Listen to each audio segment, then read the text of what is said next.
সংস্কার সংস্কার করে গলা ফাটাচ্ছি, আমরা কি নতুন দেশ চাচ্ছি, কিন্তু আমরা আমাদের যার যার জায়গা থেকে আমরা নিজেরা আসলে কতটুকু সচেতন। চাঁদাবাজি যে শুধু কনস্ট্রাকশনের ক্ষেত্রেই হচ্ছে, সাধারণ নাগরিক পর্যায়ে হচ্ছে তা না, চাঁদাবাজি বিভিন্ন জায়গাতে হচ্ছে। কেউ কনস্ট্রাকশনের কাজ করতে চায়, বিল্ডিং এর কাজ করতে চায়, একদল লোক এসে হাজির। যখন খুব ছোট্ট ছিলাম তখন তারা ছিল পাড়াতে মাস্তান, বখাটে এরা। এখন এই বিষয়টা রূপান্তরিত হয়ে এটা পরিণত হয়েছে এলাকার স্থানীয় ক্ষমতাসীন দলের কমিশনার, তাদের পালিত পাতি নেতা, তাদের পালিত বাহিনী, অর্থাৎ বিষয়টা রাজনৈতিক ব্যানারে চলে গেছে। তো এভাবে এলাকার যত নাগরিকদের ভোগান্তি, যত সমস্যা, এই সব কিছুই কিন্তু হয়েছে কোনো না কোনো দলের ব্যানারে, ক্ষমতাসীন দলের ব্যানারে।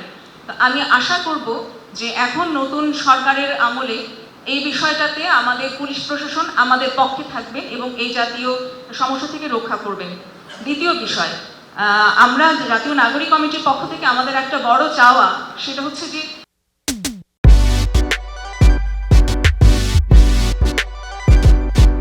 ছাত্র জনতার আন্দোলনে আমাদের এখানে আমরা যারা ফ্রন্ট লাইনার ছিলাম, আমরা যারা সম্মুখ সারিতে ছিলাম, এখন কিন্তু অনেকেই পাওয়া যাচ্ছে না, তাদেরকে দেখা যাচ্ছে না।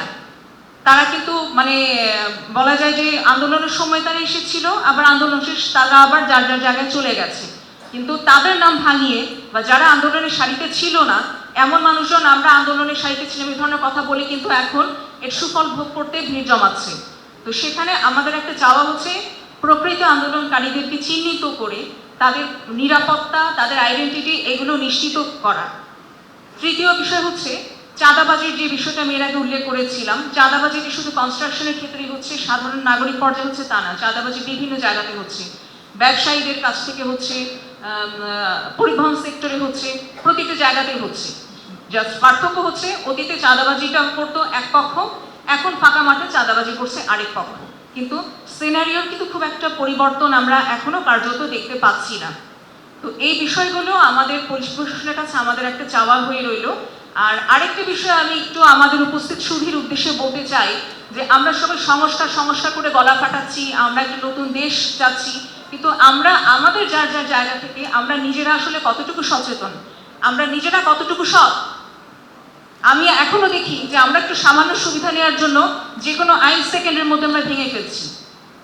এলাকার মধ্যে যে ট্রাফিক পুলিশ ডিউটি করছে, সে যখন বলছে যে আপা আপনি এখান থেকে ইউ টার্ন করতে পারবেন না, গাড়ির ড্রাইভারকে বলছে আপনাকে একটু ঘুরে আসতে হবে, আপনি ডাইরেক্ট যেতে পারবেন না, ওই মুহূর্তে কিন্তু পুলিশের সাথে সে ড্রাইভারের মারামারি বেঁধে যাচ্ছে এবং গাড়িতে যারা আরোহী তারাও কিন্তু দেখছে তাদের ড্রাইভারকে সাপোর্ট করছে। তো এরকম প্রতিটা জায়গাতেই সামান্য সুবিধা পাওয়ার জন্য, সামান্য একটু সময় বাঁচাবার জন্য, সামান্য করার জন্য কিন্তু আমরাই আমাদের জায়গা থেকে আইন ভঙ্গ করছি। তো সেই জায়গা থেকে সবার প্রতি আমার অনুরোধ থাকছে, আপনারা দয়া করে আইনের প্রতি শ্রদ্ধাশীল হন, নিয়মের প্রতি শ্রদ্ধাশীল হন এবং একটা সুন্দর দেশ গড়তে আমাদেরকে সহায়তা করুন।